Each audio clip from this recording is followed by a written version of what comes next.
May 1-ാം തീയതി V D Satheesan മംഗലാപുരത്തേക്ക് പോയത് chartered വിമാനത്തിലാണ്. ചാർട്ടേഡ് വിമാനത്തിൽ മംഗലാപുരത്തേക്ക് വി ഡി സതീശൻ നടത്തിയ യാത്ര ഇപ്പോൾ വിവാദമായിരിക്കുകയാണ്. സമൂഹമാധ്യമ പ്ലാറ്റ്ഫോമുകളിലടക്കം വലിയ ചർച്ചയായ സ്ഥിതിക്ക് നമ്മൾ ആ ചാർട്ടേഡ് വിമാന യാത്രയിലേക്ക് കൂടി പോവുകയാണ്. പ്രതിപക്ഷ നേതാവ് നടത്തിയ യാത്രയുടെ ചെലവ് വഹിച്ചത് അദ്ദേഹമല്ല, മറ്റൊരാളാണ്. ആ വ്യക്തി ആരാണ് എന്നതുകൂടി നമുക്ക് പറഞ്ഞു പോകണം. ചാർട്ടേഡ് വിമാനത്തിൽ വി ഡി സതീശൻ പോയിട്ട് കണ്ടതാരെയാണ്? കോൺഗ്രസ് നേതാക്കളെയല്ല, ഡി കെ ശിവകുമാറിനെയല്ല, സിദ്ധരാമയ്യയല്ല, NDAയുടെ ഭാഗമായ JDSന്റെ നേതാക്കളെയാണ്. BJP പിന്തുണയിൽ MLC ആയ ഫറൂഖിനെയും കോൺഗ്രസ് വിട്ട് JDSലെത്തിയ മൊഹിയുദ്ദീനെയും പ്രതിപക്ഷ നേതാവ് ഫ്ലൈറ്റ് ചാർട്ടർ ചെയ്ത് പോയി കണ്ടത് എന്തിനാണ്? വിമാനത്തിൽ ഒപ്പമുണ്ടായിരുന്നത് ആരാണെന്നോ?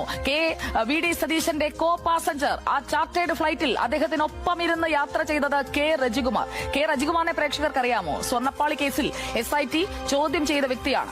സ്വർണം കെട്ടവൻ ആരപ്പ എന്ന് രാഹുൽ ഗാന്ധിയെ കൊണ്ട് പാടിക്കുകയും സ്വർണ്ണപ്പാളി കേസിൽ SIT ചോദ്യം ചെയ്ത വ്യക്തിക്കൊപ്പം ചാർട്ടേഡ് ഫ്ലൈറ്റിൽ യാത്ര ചെയ്യുകയും ചെയ്യുന്ന വി ഡി സതീശനെയാണ് ഇപ്പോൾ മുഖ്യമന്ത്രി സ്ഥാനത്തേക്ക് ഉയർത്തിക്കാട്ടുന്നത് എന്നതിലെ വൈരുദ്ധ്യം മലയാളി ഒന്ന് കാണണം. കർണാടക കോൺഗ്രസ് നേതൃത്വം അറിഞ്ഞിട്ടില്ല ഈ യാത്ര, പിന്നീട് അറിഞ്ഞു. ചിത്രങ്ങൾ, ദൃശ്യങ്ങൾ പുറത്തു വന്നപ്പോൾ NDA നേതാക്കൾ ഒരുക്കിയ വിരുന്നുമുണ്ടു വി ഡി സതീശൻ. രാവിലെ 8:40-നാണ് മംഗലാപുരത്ത്